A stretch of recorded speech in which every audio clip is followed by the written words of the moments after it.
10ാം ക്ലാസ്സിലെ SCERT social science പാഠഭാഗത്തു നിന്നുള്ള മറ്റൊരു ഓഡിയോ ക്ലാസ്സാണ് ഇന്നത്തെ ക്ലാസ്സിൽ ചാപ്റ്റർ ധനകാര്യ സ്ഥാപനങ്ങളും സേവനങ്ങളും ഉപഭോക്താവ് സംതൃപ്തിയും സംരക്ഷണവും എന്നീ ചാപ്റ്റേഴ്സിൽ നിന്നുള്ള ക്വസ്റ്റ്യൻസ് ആണ് ഉൾപ്പെടുത്തിയിട്ടുള്ളത്.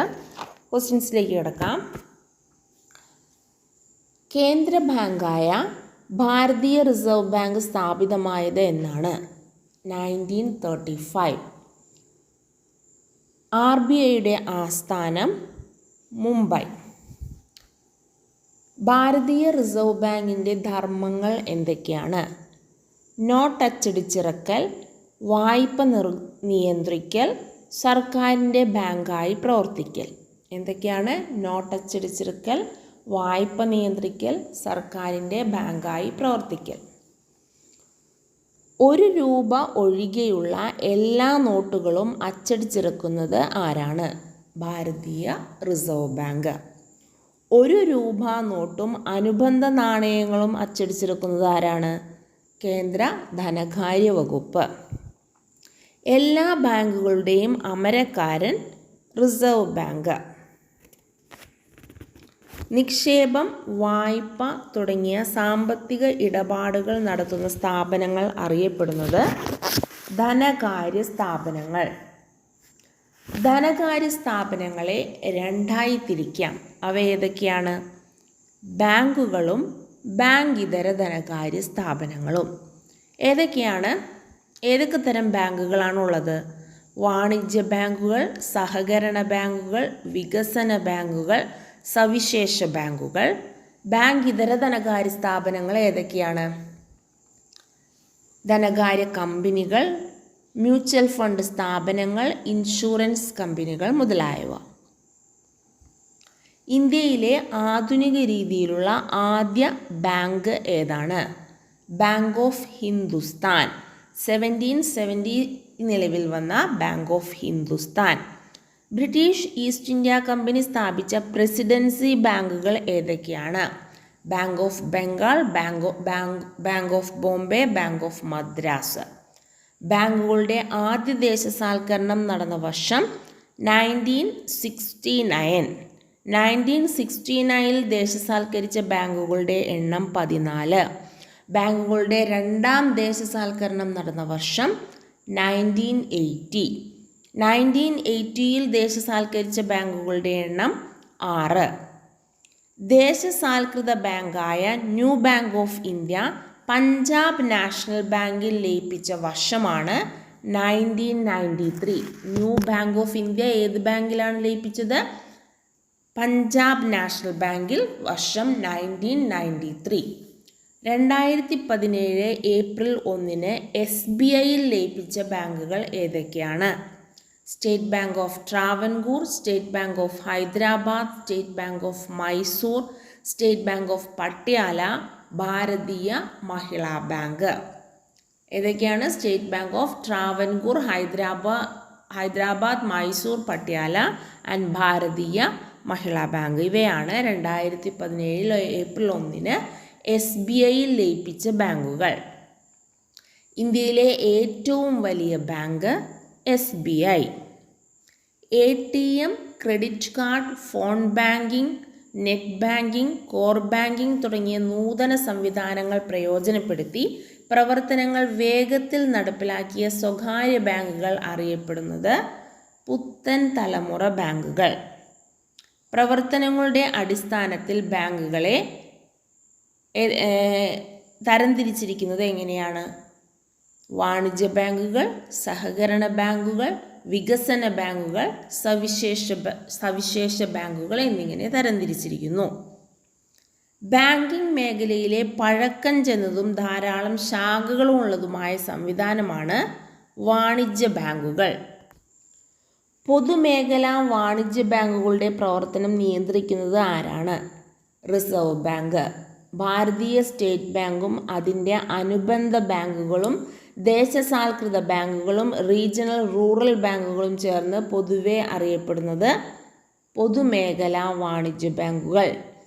ഇന്ത്യയിൽ രജിസ്റ്റർ ചെയ്തിട്ടുള്ളതും ആസ്ഥാനം വിദേശത്ത് പ്രവർത്തിക്കുന്നതുമായ ബാങ്കുകൾ സ്വകാര്യ വിദേശ വാണിജ്യ ബാങ്കുകൾ.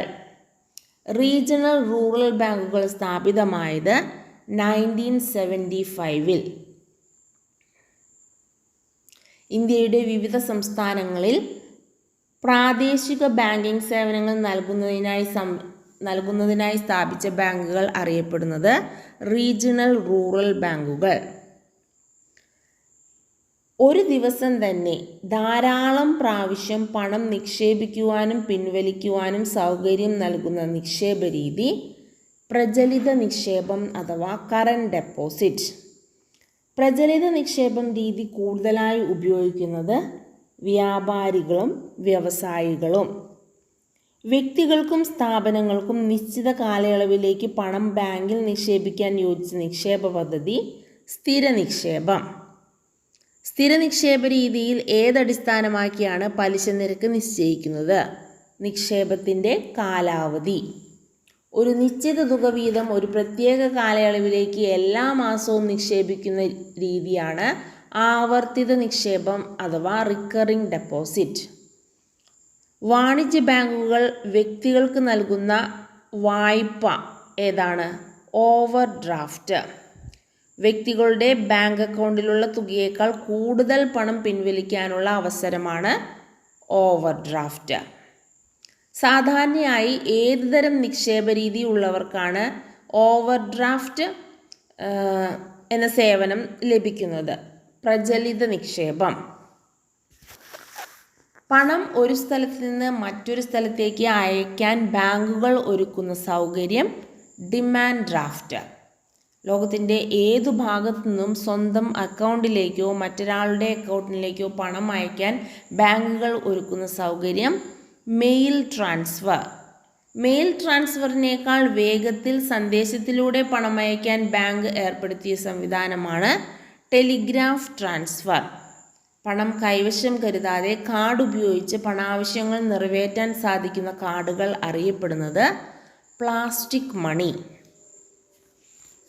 നെറ്റ് ബാങ്കിങ്ങിലൂടെയും ടെലി ബാങ്കിങ്ങിലൂടെയും എല്ലാവിധ ഇടപാടുകളും നടത്താൻ കഴിയുന്ന രീതിയാണ് ഇലക്ട്രോണിക് ബാങ്കിങ്. എല്ലാ ബാങ്കുകളുടെയും ശാഖകൾ ഒരു സെൻട്രൽ സെർവറിൻ്റെ കീഴിൽ കൊണ്ടുവന്ന് ബാങ്കിംഗ് സേവനങ്ങൾ ഒരു ബാങ്കിൽ നിന്നും മറ്റൊരു ബാങ്കിലേക്ക് സാധ്യമാകുന്ന തരത്തിൽ ക്രമീകരിച്ചിട്ടുള്ള സൗകര്യമാണ് കോർ ബാങ്കിംഗ്.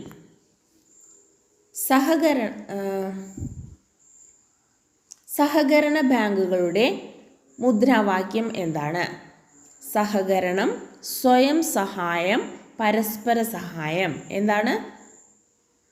സഹകരണ ബാങ്കുകളുടെ പ്രവർത്തന തത്വമാണ് സഹകരണം, സ്വയം സഹായം, പരസ്പര സഹായം. സഹകരണ ബാങ്കിൻ്റെ പ്രധാന ലക്ഷ്യം എന്താണ്? സാധാരണക്കാർക്ക്, പ്രത്യേകിച്ച് ഗ്രാമീണർക്ക് സാമ്പത്തിക സഹായം നൽകുക. വ്യവസായശാലകളുടെ സാങ്കേതികവൽക്കരണം, നവീകരണം തുടങ്ങിയ ആവശ്യങ്ങൾക്കായി ദീർഘകാല വായ്പകൾ നൽകി സഹായിക്കുന്ന ബാങ്കുകളാണ് വികസന ബാങ്കുകൾ. വികസന ബാങ്കുകൾക്ക് ഉദാഹരണമാണ് industrial finance corporation of India IFCI. വികസന ബാങ്കുകൾക്ക് ഉദാഹരണമാണ് industrial finance corporation of India. ഉൽപ്പന്നങ്ങൾ കയറ്റി അയക്കുന്നതിനും ഇറക്കുമതി ചെയ്യുന്നതിനും വായ്പ നൽകുന്ന ബാങ്കുകൾ അറിയപ്പെടുന്നത് എക്സിം ബാങ്ക് ഓഫ് ഇന്ത്യ. പുതിയ ചെറുകിട വ്യവസായം തുടങ്ങാനും വ്യവസായങ്ങൾ ആധുനികവൽക്കരിക്കാനും സഹായം നൽകുന്ന ബാങ്കുകൾ ഏതാണ്? ഇന്ത്യൻ ചെറുകിട വ്യവസായ വികസന bank. SIDBI, small scale industries development bank of India. ചെറുകിട വ്യവസായം തുടങ്ങാൻ വായ്പ നൽകുന്നത് സിഡ്ബി. ഗ്രാമീണ വികസനത്തിനും കാർഷിക വികസനത്തിനുമായി പ്രവർത്തിക്കുന്ന ഇന്ത്യയുടെ പരമോന്നത ബാങ്ക് ഏതാണ്? NABARD, national bank for agriculture and rural development. Bharatiya Mahila bank ഉദ്ഘാടനം ചെയ്തത് 2013 നവംബർ 19. മഹിളാ ബാങ്കിൻ്റെ മുദ്രാവാക്യം എന്താണ്? വനിതാ ശാക്തീകരണം, ഇന്ത്യയുടെ ശാക്തീകരണം. മഹിളാ ബാങ്കിൻ്റെ മുദ്രാവാക്യമാണ് വനിതാ ശാക്തീകരണം, ഇന്ത്യയുടെ ശാക്തീകരണം. കുറഞ്ഞ വരുമാനക്കാരെയും ചെറുകിട വ്യവസായികളെയും കുടിയേറ്റ തൊഴിലാളികളെയും സഹായിക്കുന്നതിനായി രൂപം കൊണ്ട ബാങ്കുകൾ പേയ്മെൻറ്റ് ബാങ്കുകൾ. ചെറുകിട സംരംഭങ്ങൾക്കും മൈക്രോ ഫിനാൻസിനും സാമ്പത്തിക സഹായം നൽകുന്ന ബാങ്ക് മുദ്രാ ബാങ്ക്. ധനകാര്യ രംഗത്ത് പ്രവർത്തിക്കുകയും ബാങ്ക് നൽകുന്ന എല്ലാ ധർമ്മങ്ങളും നിർവഹിക്കാതിരിക്കുകയും ചെയ്യുന്ന സ്ഥാപനങ്ങളാണ് ബാങ്ക് ഇതര സ്ഥാപനങ്ങൾ. കേരളത്തിൽ പ്രവർത്തിക്കുന്ന ഒരു പ്രധാന ബാങ്ക് ഇതര കമ്പനിയാണ് Kerala state financial enterprises KSFE. വികസന മേഖല എന്നിവയിൽ നിക്ഷേപിക്കുകയും ഇതിലൂടെ ലഭിക്കുന്ന ലാഭം അഥവാ നഷ്ടം നിക്ഷേപകർക്ക് വീതിച്ച് നൽകുകയും ചെയ്യുന്ന സ്ഥാപനങ്ങളാണ് മ്യൂച്വൽ ഫണ്ട് സ്ഥാപനങ്ങൾ.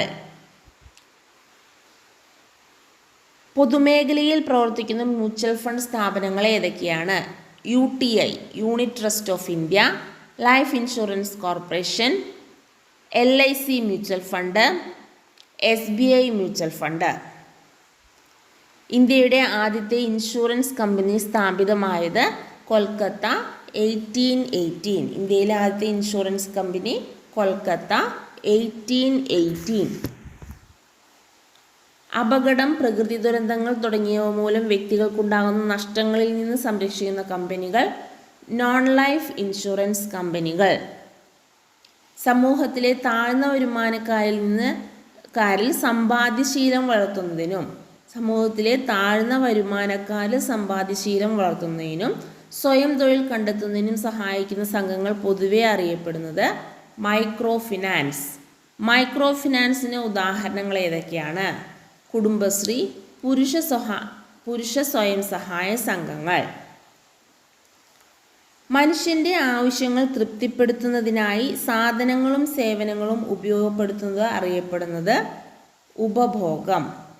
വില കൊടുത്തോ കൊടുക്കാമെന്ന കരാറിലോ ഏതെങ്കിലും സാധനമോ സേവനമോ വാങ്ങി ഉപയോഗിക്കുന്ന ആൾ ഉപഭോക്താവ്.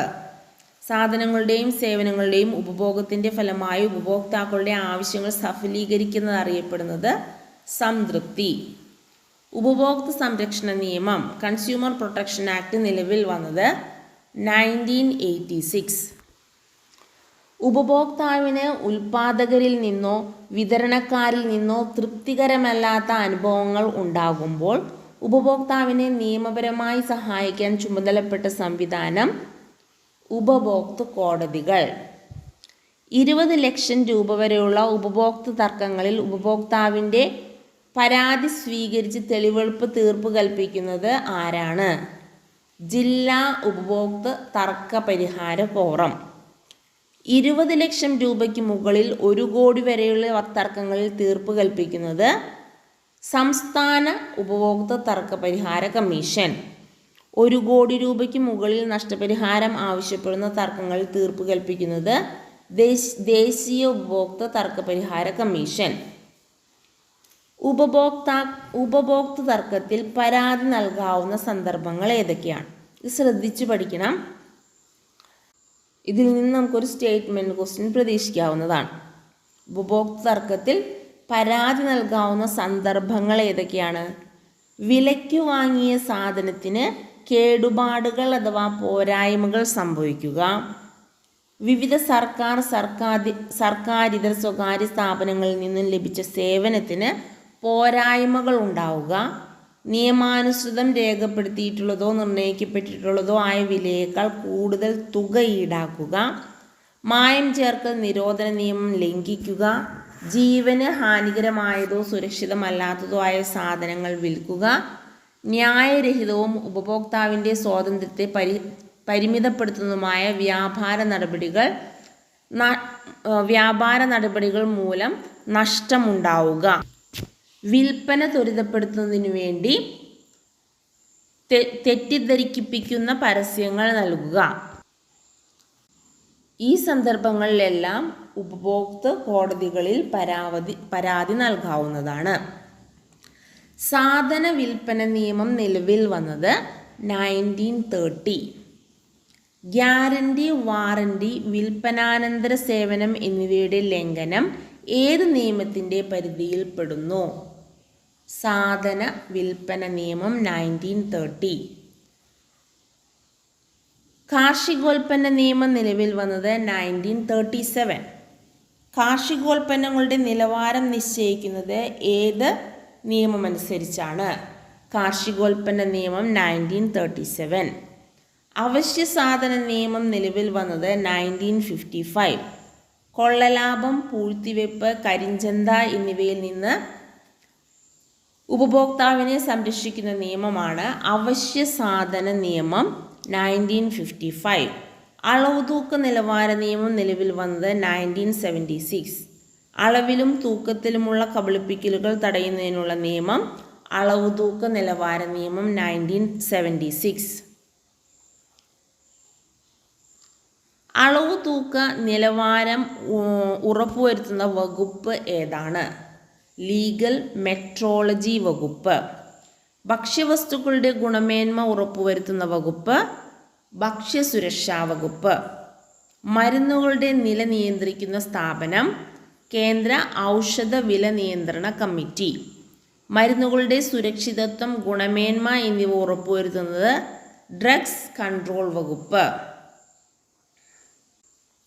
ഇറക്കുമതി തുടങ്ങിയ വിവിധ ഘട്ടങ്ങളിൽ ഉൽപാദനം, വിതരണം, സംഭരണം, വിൽപ്പന, ഇറക്കുമതി തുടങ്ങിയ വിവിധ ഘട്ടങ്ങളിൽ ഭക്ഷ്യവസ്തുക്കളുടെ ഗുണനിലവാരം ഉറപ്പുവരുത്തുന്നത് food safety and standard authority of India. കാർഷിക വന ഉൽപ്പന്നങ്ങളുടെ ഗുണമേന്മ ഉറപ്പാക്കുന്നതിന് ഉപയോഗിക്കുന്ന മുദ്ര ഏതാണ്? അഗ്മാർക്ക്. BIS ഉൽപ്പന്നങ്ങളുടെ നിശ്ചിത ഗുണനിലവാരം ഉറപ്പാക്കുന്നതിന് ഉപയോഗിക്കുന്ന മുദ്ര ഏതാണ്? ISI. BIS ഉൽപ്പന്നങ്ങളുടെ നിശ്ചിത ഗുണനിലവാരം ഉറപ്പാക്കുന്നതിന് ഉപയോഗിക്കുന്ന മുദ്രയാണ് ISI. ഇന്ത്യയിലടക്കം 120-ലധികം രാഷ്ട്രങ്ങളിലെ സാധനങ്ങളുടെയും സേവനങ്ങളുടെയും ഗുണമേന്മ സാക്ഷ്യപ്പെടുത്തുന്ന മുദ്രയാണ് ISO. സ്വർണ്ണാഭരണങ്ങളുടെ പരിശുദ്ധി സൂചിപ്പിക്കുന്ന മുദ്രയാണ് BIS. ഇലക്ട്രിക്കൽ ഉപകരണങ്ങളുടെ സുരക്ഷ സാക്ഷ്യപ്പെടുത്തുന്ന മുദ്ര CE. ഫുഡ് പ്രൊഡക്ഷൻ ഓർഡർ എന്നതിൻ്റെ ചുരുക്കപ്പേര് FPO. Food production order FPO. പഴവർഗ്ഗങ്ങളിൽ നിന്നും പച്ചക്കറികളിൽ നിന്നുമുള്ള ഉൽപ്പന്നങ്ങളുടെ സുരക്ഷിതത്വവും നിലവാരവും സാക്ഷ്യപ്പെടുത്തുന്നത് FPO. ദേശീയ ഉപഭോക്തൃ ദിനം ഡിസംബർ 24. ഐക്യരാഷ്ട്രസഭ ഉപഭോക്തൃ സംരക്ഷണം സംബന്ധിച്ച മാർഗരേഖകൾ ഉൾക്കൊള്ളുന്ന പ്രമേയം അംഗീകരിച്ച വർഷം 1985. ഈ നിയമം നിലവിൽ വന്നത് ഉപഭോക്തൃ സംരക്ഷണ നിയമം നിലവിൽ വന്നത് 1986 ഡിസംബർ 24. ഉപഭോക്താവ് ശരിയായ ശീലങ്ങൾ ആർജിക്കുന്നതിന് സഹായിക്കുന്നത് എന്താണ്? ഉപഭോക്തൃ വിദ്യാഭ്യാസം. ഇത്രയും ക്വസ്റ്റ്യൻസാണ് ഈ 2 പാഠഭാഗങ്ങളിൽ നിന്നായി പഠിക്കാനുള്ളത്. ഇതോടുകൂടി സോഷ്യൽ സയൻസ് പാഠഭാഗത്തു നിന്നുള്ള എല്ലാ സ്റ്റാൻഡേർഡിലെയും ക്വസ്റ്റ്യൻസും പാഠഭാഗങ്ങളും നമ്മൾ തീർത്തിരിക്കുകയാണ്. 5ാം ക്ലാസ് മുതൽ 10ാം ക്ലാസ് വരെയുള്ള സോഷ്യൽ സയൻസിലെ എല്ലാ പാഠഭാഗങ്ങളുടെയും ഓഡിയോ നമ്മൾ അപ്ലോഡ് ചെയ്ത് കഴിഞ്ഞു. നാളെ മുതൽ ബേസിക് സയൻസിലെ ക്വസ്റ്റ്യൻസ് പാഠഭാഗങ്ങൾ സ്റ്റാർട്ട് ചെയ്യുകയാണ്. ബേസിക് സയൻസിലെ 7ാം ക്ലാസ് വരെയുള്ള പാഠഭാഗങ്ങൾ നമ്മൾ കവർ ചെയ്തിട്ടുണ്ട്. നാളെ മുതൽ 8ാം ക്ലാസ് മുതൽ 10ാം ക്ലാസ് വരെയുള്ള പാഠഭാഗങ്ങളുടെ ക്ലാസ്സുകൾ ആരംഭിക്കുകയാണ്. വളരെ ഡീറ്റെയിൽ ആയി തന്നെ എല്ലാവിധ പോയിൻറ്റുകളും ഉൾപ്പെടുത്തിയുള്ള ക്ലാസ് ആയിരിക്കും. അപ്പോൾ അടുത്ത ദിവസം 8ാം ക്ലാസ്സിലെ ബേസിക് സയൻസിലെ ഫസ്റ്റ് ചാപ്റ്ററായിട്ട് വരുന്നതായിരിക്കും. Thank you.